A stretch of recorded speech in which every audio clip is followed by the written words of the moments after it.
everyone, and welcome to the first reading for 2018. For January, Gemini, this is your reading.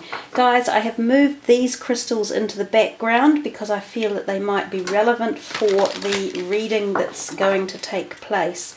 I hope you have all had a wonderful new year beginning into 2018, wherever you celebrated the new year, and that you have been thinking about what it is you want to do for the year and what direction you want to take, whether that be physical, emotional or spiritual. We are using 4 of these cards and then 4 from the Morgan Greer deck as clarifiers or extenders. Your first card is number 10, Destiny, the Major Arcana, which is the Wheel of Fortune. Wow, the second card is number 17, which is the Star card, which is Hope.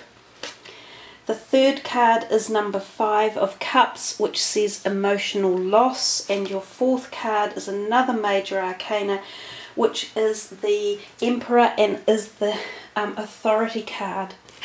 We are seeing so many big cards come out for this January reading, and it doesn't surprise me. It is the beginning of a brand new year.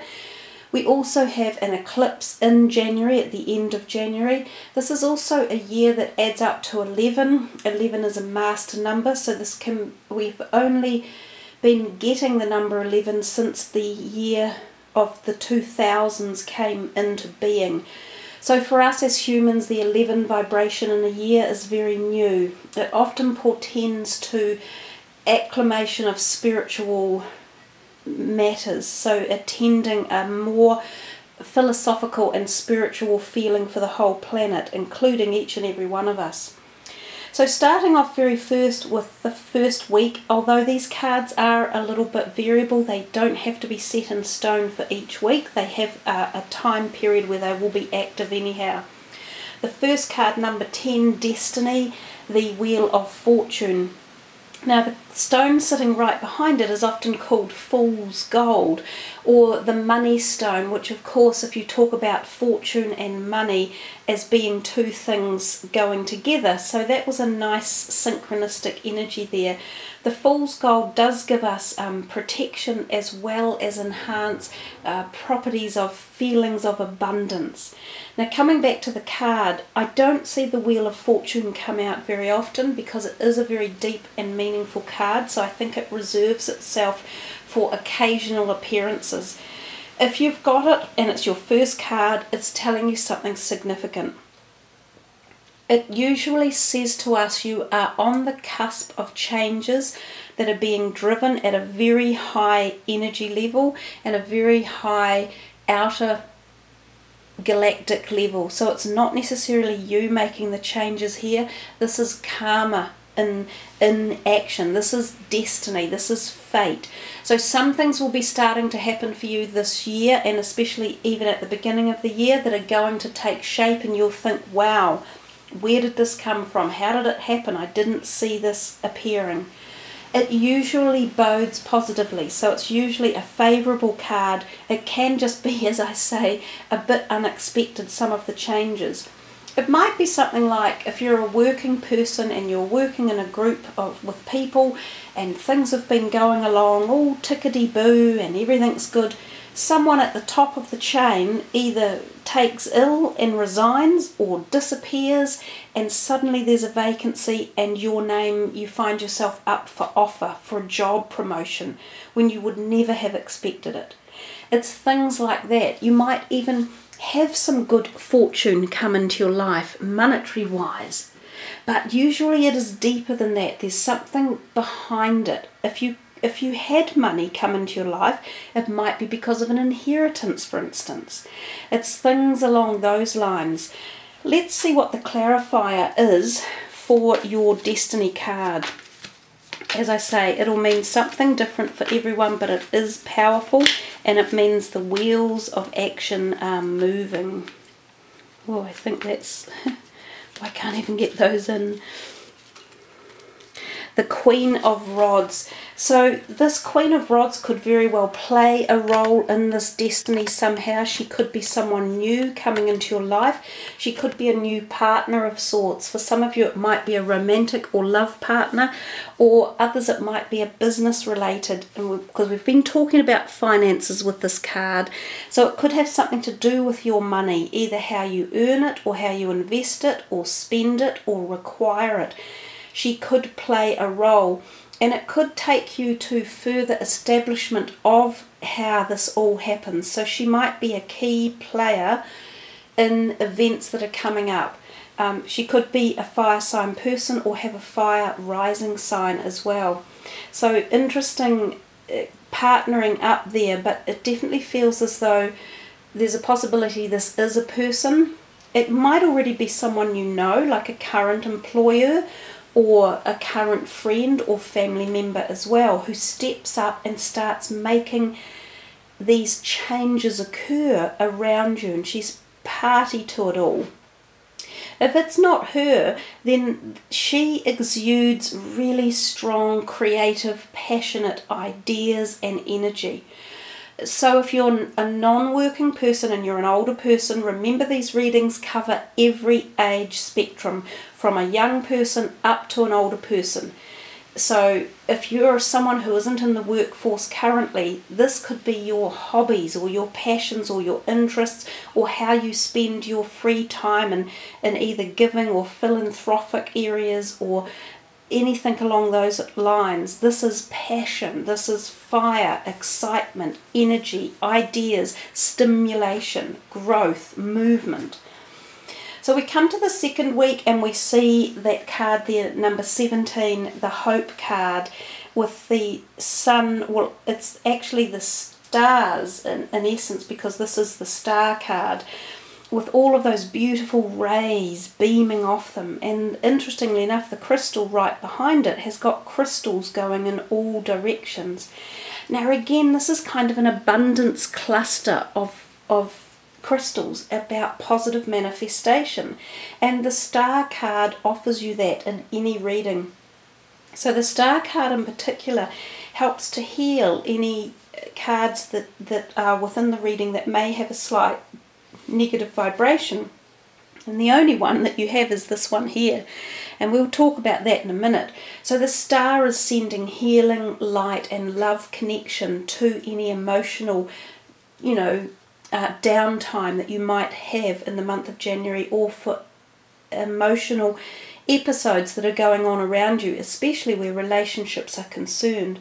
The other thing about the star card, it often talks about spiritual benefactors around you, such as guardian angels, archangels, higher vibrational ascended masters and such like, and it says that they are working around you, bringing you amazing opportunities, and that ties in really nicely with this card, number 10, the Destiny card.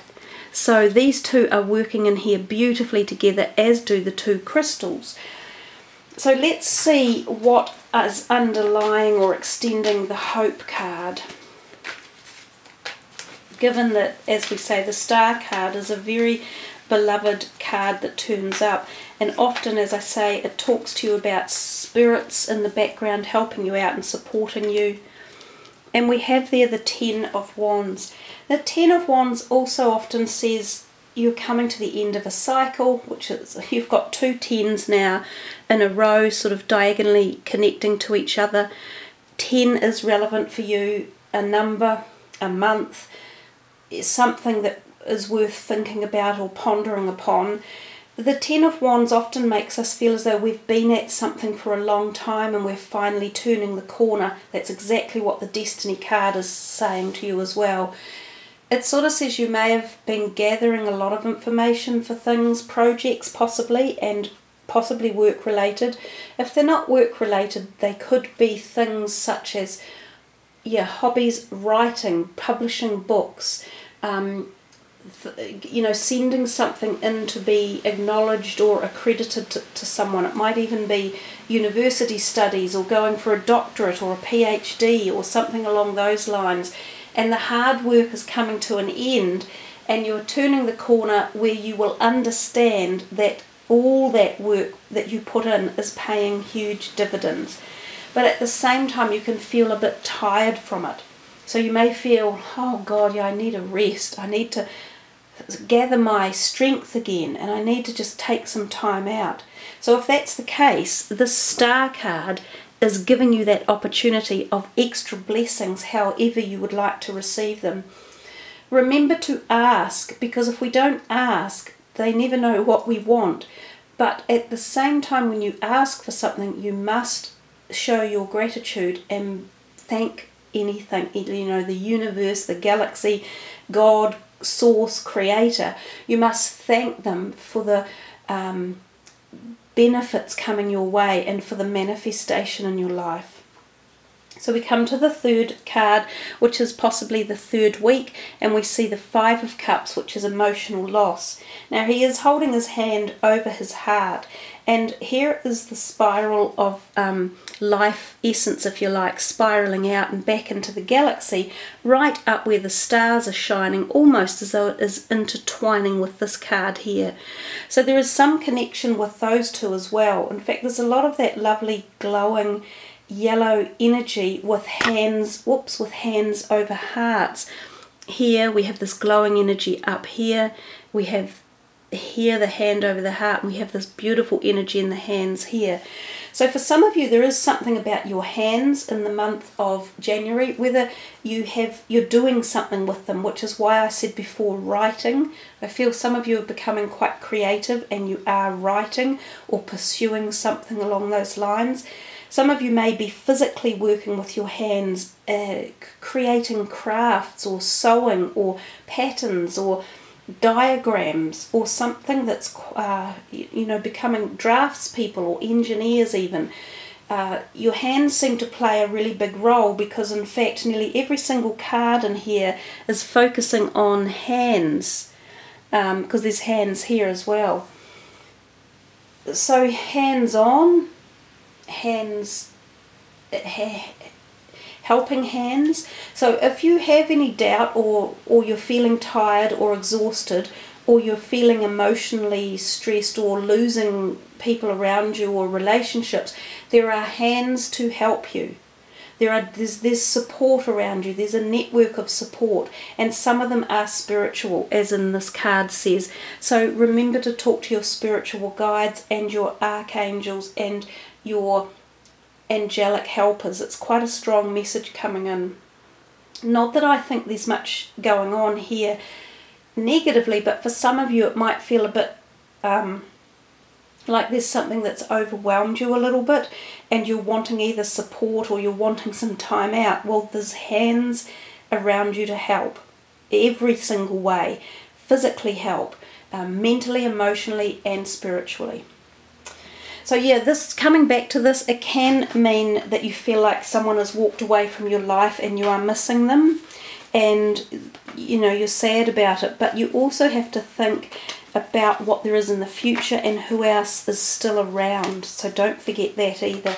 Let's see what the clarifying card is for this Five of Hearts. Yeah. Okay, so another major arcana. So yeah, it's a big month. I think it's a big month for everyone. 2018 is going to be a big year. Yes, we've had lots of big years. It's not going to go back to the way it was 20 or 30 years ago. Life is becoming more diverse, more complicated and more spread out at every area. So consequently, as humans, we experience more. So the Tower card has turned up under there as the clarifier. So some of you are really going to feel this loss, and for some of you it could be a close personal relationship that you're losing for one reason or another. And it could have been through an argument even. Now sometimes this refers to workplaces. So some of you may, and I mentioned work before at the very beginning, some of you may find that there could have been fallouts at work, or people have been difficult, or even bullying going on. the losing of people around employment, like moving out and shifting. There's some of you it's like things are happening unexpectedly in a very quick, short time, and there's many changes taking place. The Tower usually means whatever was there wasn't set on a firm foundation, so it needed to be rebalanced and reharmonized. It can be painful because it can be sudden and unexpected. It can also be things such as personal relationships, like close ones, romantic ones, where you even separate from a marriage or a live-in partner. These are all things that can turn up when the Tower takes place. But know that it's part of a cycle of destiny, and the wheel of fortune is turning, and your whole life is taking shape in a new direction for a better reason. The Tower only ever tells us that we needed to make adjustments, and we needed to turn a different corner and face things in a different light and see them from a different perspective, because they weren't serving us for our best purpose. I knew when I put these little stones up here, and especially this one, this is a spirit quartz, and this is often associated with spiritual energies, deceased or past loved ones, or people who are in the spirit world.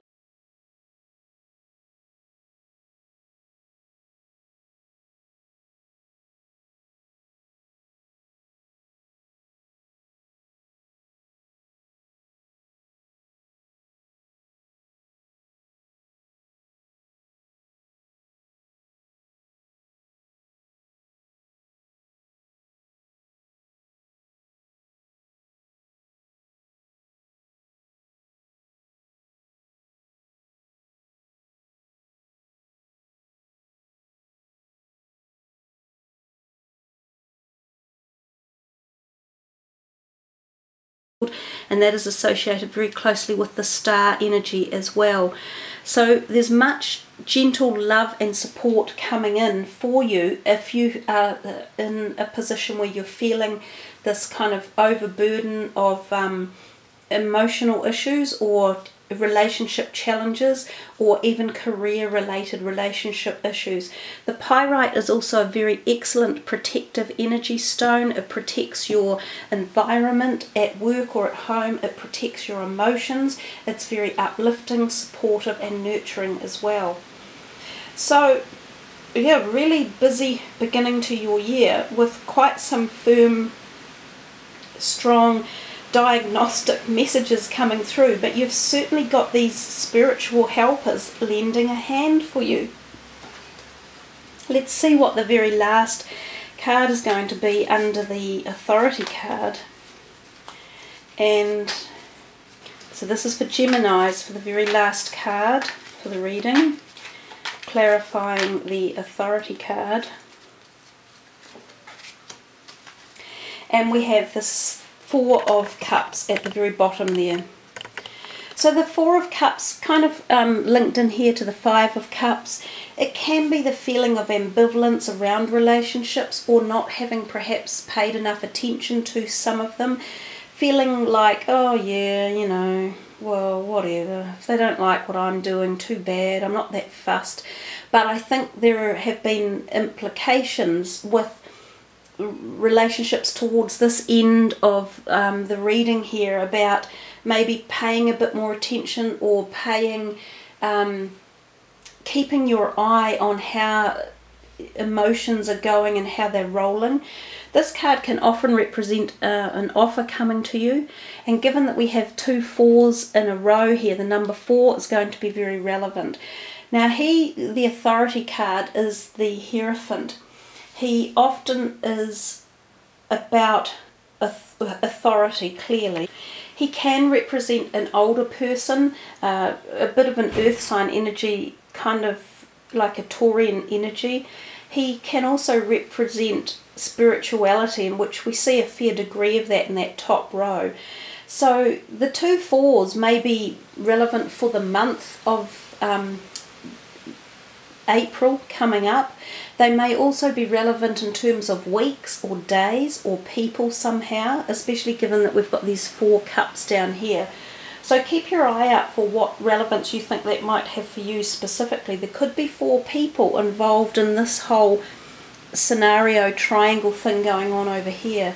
So he commonly refers to keeping the status quo, the authority figure does, accepting discipline, having peer pressure around you, studying higher values, knowing how to act appropriately, and discrimination from knowledge. So he could be seen to be someone who could come in as a mentor, or he could be offering this type of energy after this kind of combustible sort of thing going on here. He might be saying, right, we have to bring this back into line, we've got to do this properly and appropriately. He can also represent some sort of legal vibration, as if to say, we'll deal with this correctly. There'll be none of this walking out and storming off and firing up without someone being logical about why this is happening and how we can fix it. So it feels as though there is something that comes back in with the relationship energy that tries to bring balance and logic in towards the end of the month there. But overall, I think it's a very empowering reading for you, and I said at the very beginning that it will take you on a new cusp, and we certainly figured that one out when we saw the Tower come in as well. This is about leaving behind old cycles that are redundant now and moving into the paradox of your new future and trying to understand and grasp it, because change is there for you, Gemini. So I hope you have really enjoyed this reading, and I say to people, come back and review it again and listen to it, immerse yourself in the energies of it again, and really enjoy the positivity that's within the reading, because there is a lot of positivity and excitement and passion and ideas and creativity. So thanks very much for joining me. I wish you all a wonderful January and a fantastic 2018 ahead. Leave your comments and make sure you sub the channel so that you can get all my new uploads when they are coming. Have a wonderful month ahead, everyone. Much love. Namaste.